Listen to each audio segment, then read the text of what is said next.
In this project, we are transforming a simple decorative piece into a bold, antique style wall medallion. Using layered paint techniques and subtle metallic finishes, you can create depth, texture, and a high end look without expensive materials. I'll walk you through each step so that you can recreate this finish at home, even if you're new to DIY. Let's get started.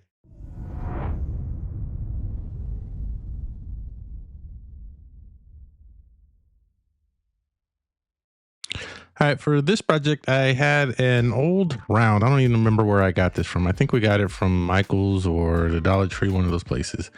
And as you can see, I already had some kind of design on it, and I wasn't really feeling it. It didn't come out as well as I wanted it to. It was a little splotchy. So we're going to repurpose this, and we're going to make a medallion out of it. So as a side note, I thought I had originally lost this part of the footage, but luckily I was able to find it and include it in this video. So here, I started painting this, and then I kind of noticed that the original design was kind of peeking through. So I went back in, sanded it down till it was smooth, and then we went ahead and painted the rest of it. Catching you up to where we're at now, well, I'm actually going to go ahead and put a border around this with clay. And this is using the Laurel mold by IOD. So in order to do this part, you can use air dry clay from any maker. We do carry the IOD air dry clay in store. So like if you're looking for that, you can actually find that in our store or online on our website at eclecticemporium.co.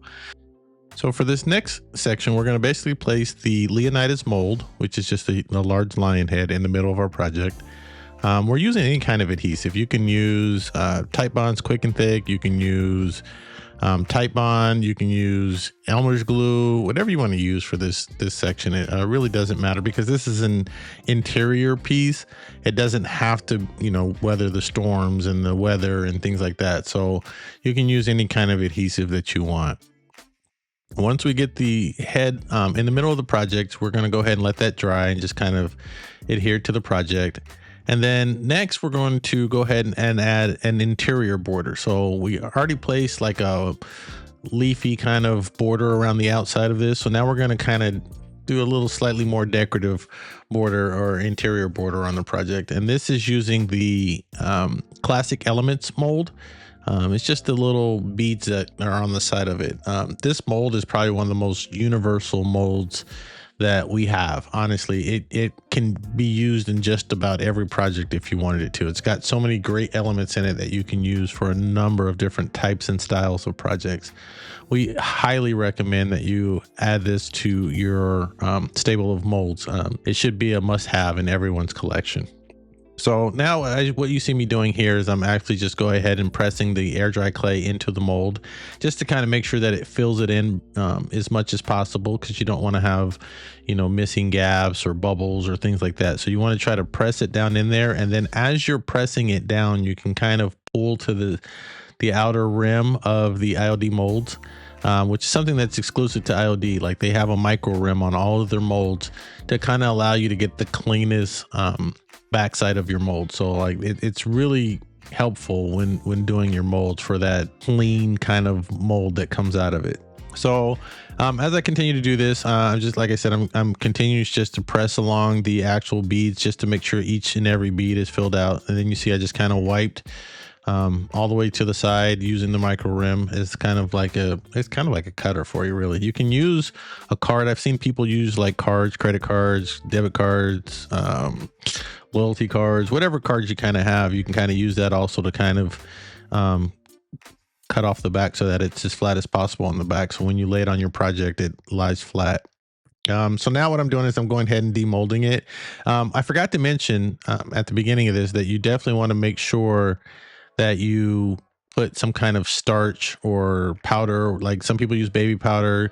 You can use cornstarch. You can use flour. You can use pretty much anything, but you want to kind of prep your mold by putting that in there. So that way, when you demold your mold, it comes out as cleanly as possible and it doesn't stick to the mold.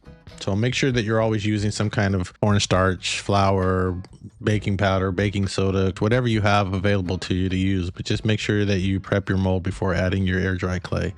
Now, if you're using resin, you don't need to do that. Like if you're doing a resin mold, or chocolate, or of course anything else. Like if you're using your molds for different things, you don't necessarily have to do it in those, but it's highly recommended when using air dry clay or any type of clay that you prep your mold with something to kind of help it release.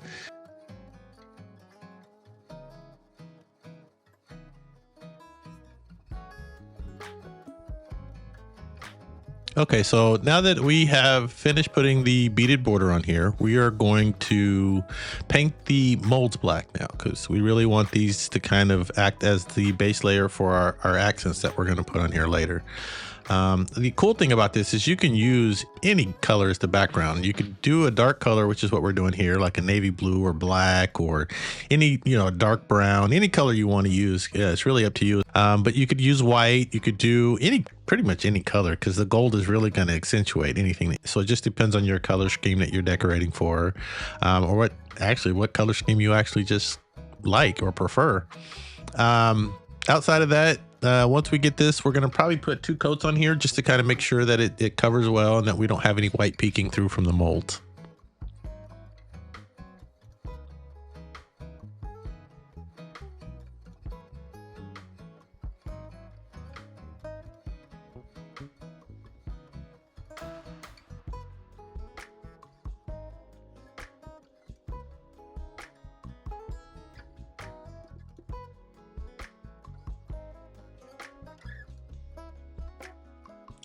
So now that we're on to the home stretch of this project, I did want to go ahead and toss out there that if you made it this far in the video, please be sure to like and subscribe to our channel.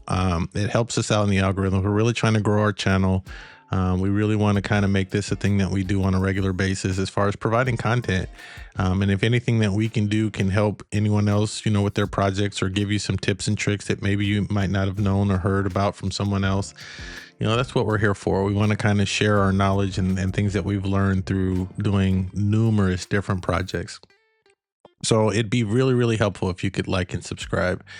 So now the final part of this is just adding rub and buff. We're basically just going to go around the entire mold, and we're just going to really accentuate those high points of all of the molds and really draw attention to those details that are in there. And these are some really detailed molds. That's one of the best things about the IOD molds, is the level of detail that is in them.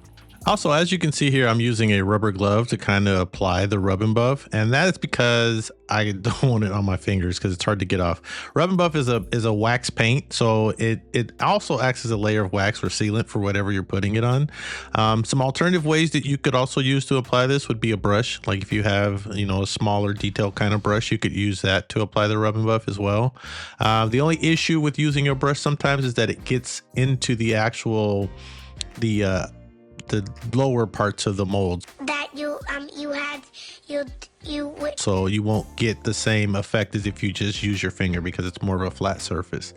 So just a side note there for you, in case you want to try a different way of doing it. If you don't have rubber gloves, you can also use a brush or something of that nature, or you could use like a paper towel with your finger. There's a couple different ways that you can use to apply the rub and buff to your project. Now that I've got the rub and buff all over the molds, as you can see here, it really pulls in your attention to the details of each of the molds that we put on here.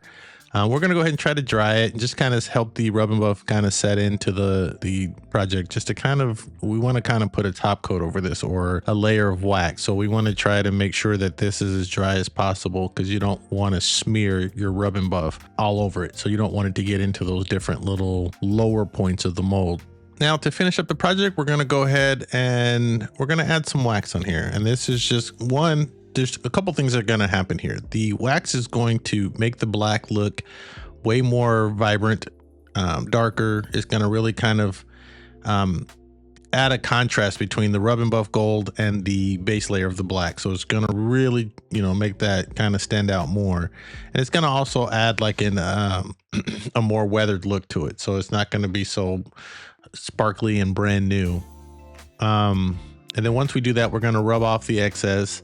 And then once you finish rubbing off the excess, I think on here though, what I did was it kind of muted some of the gold, which wasn't a total bad thing. But like, as you can see right there, some of the rub and buff kind of came off on the side. And that's kind of why I tried to dry it first. But for me, it was kind of a happy accident. I kind of liked the fact that some of the gold kind of rubbed off, because it made it look like there was like, this is a black piece and then the gold is kind of peeking through. So it kind of worked out in my favor. I really like how this actually turned out. Like, it wasn't a terrible thing. At first I was panicking because I was like, oh my gosh, I messed it up. But in the end, as with all creative projects, sometimes you get happy accidents. So this kind of worked out in my favor.